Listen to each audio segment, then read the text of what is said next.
Hi friends, welcome to my channel. I'm Muskan. Today I'm going to talk about some phrases. हम लोग अपनी daily life में phrases use करते हैं जो सुनने में बात करने में अच्छा लगता है और छोटा छोटा फ्रेजेस बहुत बड़ी बड़ी लाइंस को एक्सप्लेन कर देता है जिनके उन लाइंस को बोलने के बदले हम लोग ये फ्रेजेस यूज़ करते हैं. So let's see some of the phrases. My first phrase is jack of all traders. इसका मतलब होता है one who has many skills. मतलब एक ऐसा इंसान जिसके पास बहुत सारे स्किल है. मतलब वो ये भी कर सकता है, वो ड्राइंग भी कर सकता है, वो पेंटिंग भी कर सकता है, वो सिंगिंग भी कर सकता है, वो अच्छी राइटिंग लिख सकता है, अच्छी बुक लिख सकता है. मतलब एक इंसान के अंदर में जब बहुत सारी स्किल्स होती है तो हम लोग बोलते हैं वो जैक ऑफ द ट्रेडर्स है. कैसे हम लोग इसको यूज़ करेंगे अपने सेंटेंस में देखिए. Amit can do tailoring, plumbing, carpentry and roofing. मतलब उसे टेलरिंग आती है, उसे प्लम्बिंग आती है, उसे कारपेंटर का काम करना आता है, उसे रूफ छत का काम करना आता है. तो वो क्या है? He is really a jack of all traders. वो जैक ऑफ ऑल ट्रेडर्स मतलब ये फ्रेज़ हम लोग यूज़ करते हैं उसको सारी चीज़ें, सारे बिजनेस के चीज़ उसको ये अलग अलग चीज़ें उसको करनी आती हैं. So he is the jack of all traders. My next phrase is iron will. The meaning of iron will is strong will power. जिसका will बहुत strong हो, जो ठान लिया ये मैं करूँगी तो करूँगी, ये मुझे करना ही है, एकदम मैंने संकल्प ले लिया, हाँ ये मुझे करना है, तो हम लोग इस फ्रेज़ को यूज़ करते हैं. I have an iron will to succeed in my new business. मैंने एक नया बिजनेस शुरू किया है और उसमें मैंने एकदम विल पावर बना लिया है कि इस बिजनेस में मैं सक्सेस पा के रहूँगी. सो मैं क्या बोलूँगी? I have an iron will. मेरी जो इच्छा है इस बिजनेस में सक्सेस पाने की वो एकदम आयरन की जैसी है, एकदम लोहे की जैसी स्ट्रॉन्ग है. My next phrase is to keep one's hair on.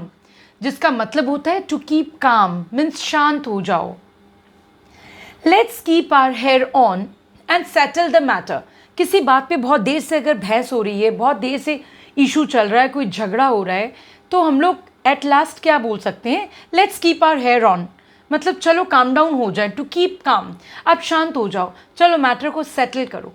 उस पोजिशन में हम लोग इस फ्रेज को यूज़ कर सकते हैं to keep one's hair on.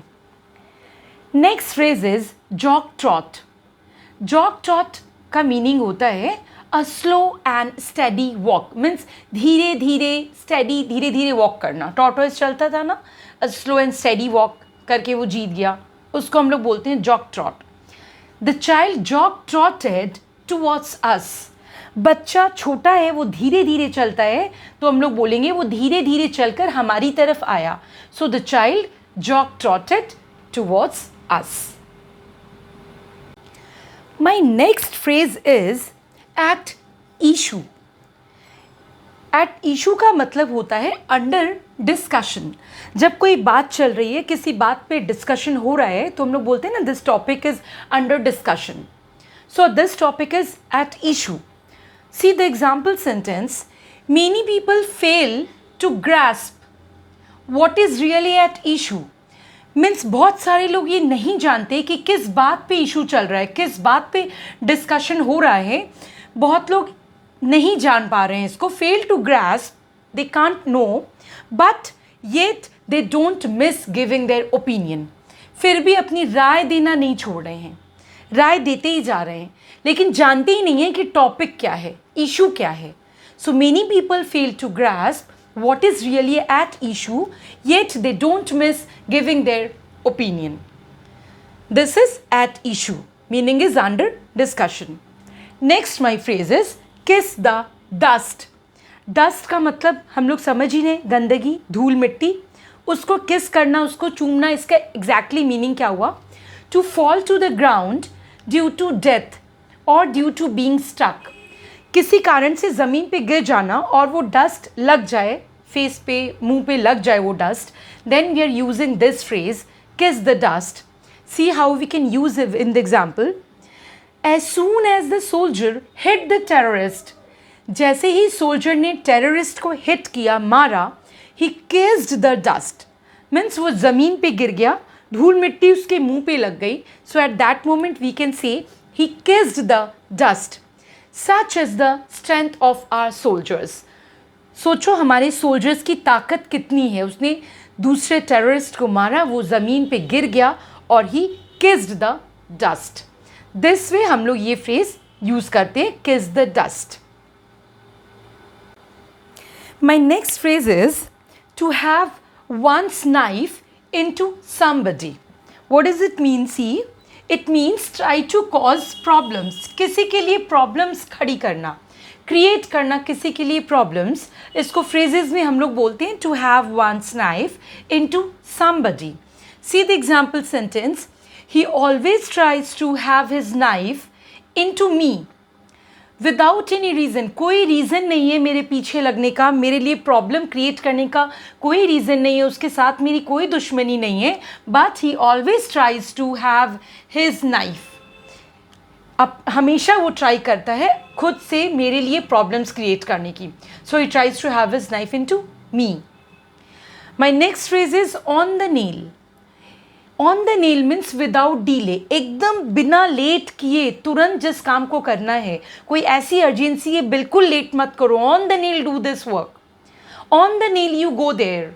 C the example, please go there on the nail means तुरंत विदाउट डीले वहाँ चले जाओ. ही इज़ इन डेंजर, वो बहुत मुसीबत में है. Please go there on the nail. Next my phrase is dead as mutton. Mutton में तो कोई जान नहीं होती, पूरा डेड होता है वो, तभी लोग खा पाते हैं उसको.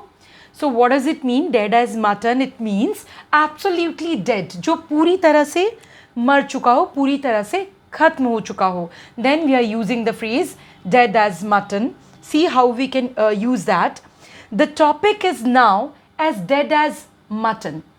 इस टॉपिक पर बात करके कोई फ़ायदा नहीं है, ये टॉपिक पूरा मर चुका है, मीन्स ख़त्म हो चुका है, ओल्ड हो चुका है, या अब इस पर लोग बात नहीं कर रहे हैं. So the topic is now as dead as mutton. Don't talk about this topic. This topic is as dead as mutton. My last phrase is the ABCs of something. ABC बोलने से ही हम लोग समझ पाते हैं कि ये बेसिक नॉलेज है. जब हम लोग पढ़ाई शुरू करते हैं, this is the first thing we learn, that is the ABC. What does it mean? It means the elementary knowledge of something, the basic knowledge of something. हम लोग बोलते हैं ना, अरे उसको तो इसकी ABC भी नहीं आती है, वो तुमको क्या सिखाएगा. उसको तो इंग्लिश की ABC भी नहीं आती है, वो तुमको इंग्लिश बोलना क्या सिखाएगा. Same there we are using ABC. And see the example sentence. An art student hardly knows the ABC of science. Means एक आर्ट का स्टूडेंट है, वो पेंटिंग ड्राइंग आर्ट का स्टूडेंट है या आर्ट सब्जेक्ट का स्टूडेंट है, उसको साइंस की ABC भी नहीं आती. वो साइंस के बारे में क्या नॉलेज देगा? वो हिस्ट्री, जोग्राफी, फिलोसफी ये सब बता पाएगा, बट वो साइंस के बारे में उसको नॉलेज नहीं दे पाएगा. सो इस तरह से हम लोग ये ABC यूज़ करते हैं जब किसी इंसान को कोई उस सब्जेक्ट में या उस चीज़ पे नॉलेज नहीं होती है, बिल्कुल भी नॉलेज नहीं होती है, तो हम लोग बोलते हैं उसको तो इसकी ABC भी नहीं आती है.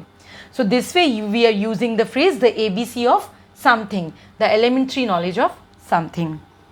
Thank you friends. If you liked my video, then please subscribe my channel and please go to my channel and you can watch my other videos too.